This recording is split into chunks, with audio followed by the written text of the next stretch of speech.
Video ini merupakan bagian dari studi lapangan PDB Biologi Dasar 2025 Universitas Airlangga.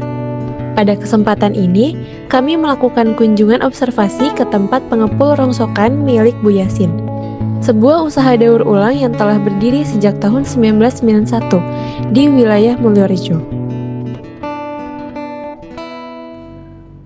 Tempat ini mengelola berbagai jenis sampah kering seperti botol plastik, gelas plastik, kardus, logam, dan barang bekas lain yang masih memiliki nilai jual. Setiap hari, warga datang untuk menimbang barang-barang bekas yang mereka kumpulkan. Sampah tersebut kemudian dipilah oleh 3 orang pegawai yang tinggal bersama keluarganya di area rosokan. Dalam wawancara, Ibu Yasin menjelaskan bahwa semua sampah yang masuk harus berupa sampah kering, karena sampah basah tidak dapat ditampung dan tidak diterima oleh pabrik yang menjadi mitra utamanya.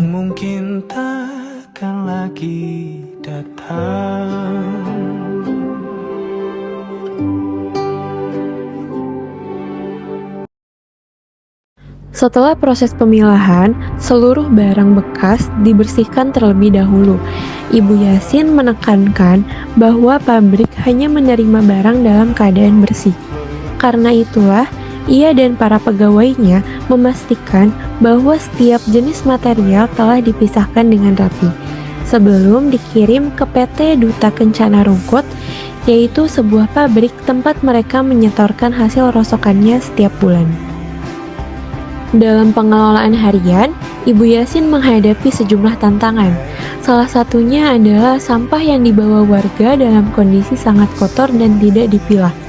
Hal ini menyebabkan bau tidak sedap dan memperlambat proses pemilahan. Ibu Yasin juga menceritakan pengalaman pahit pada masa lalu, ketika suaminya pernah mengalami gangguan kesehatan akibat membakar tembaga. Sejak saat itu, seluruh aktivitas pembakaran dihentikan karena membahayakan kesehatan dan dapat menimbulkan polusi.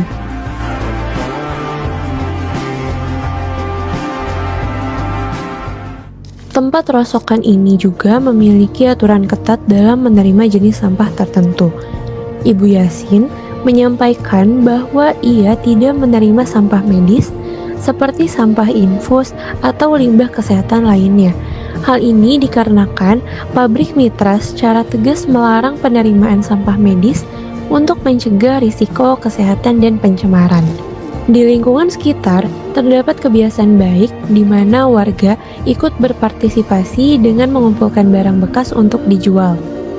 Ibu Yasin sendiri melakukan pemilahan secara mandiri dan mengandalkan keterampilan yang ia kembangkan selama puluhan tahun dalam membedakan berbagai jenis material.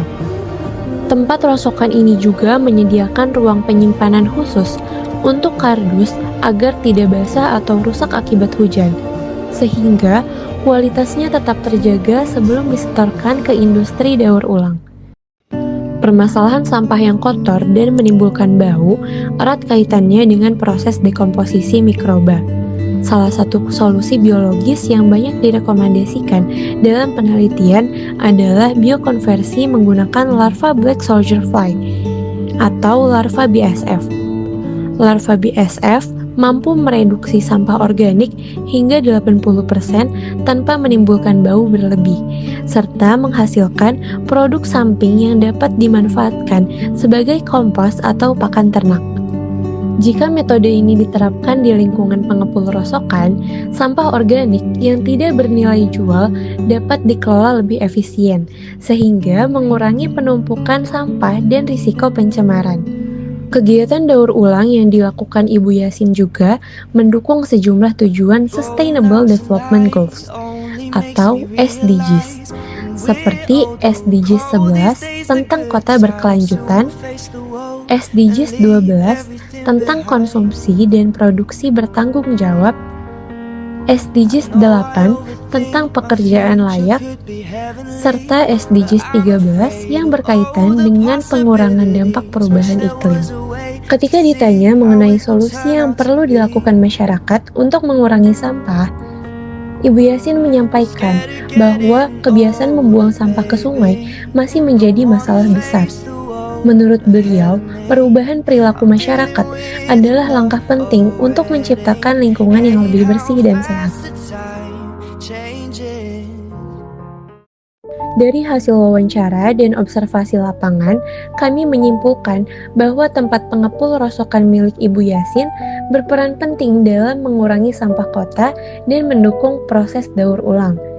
Dengan pemilahan yang baik, kepatuhan terhadap aturan lingkungan, serta potensi penerapan solusi berbasis biologi, kegiatan ini dapat berkembang menjadi sistem pengelolaan sampah yang berkelanjutan. One is the loneliest number that you'll ever do.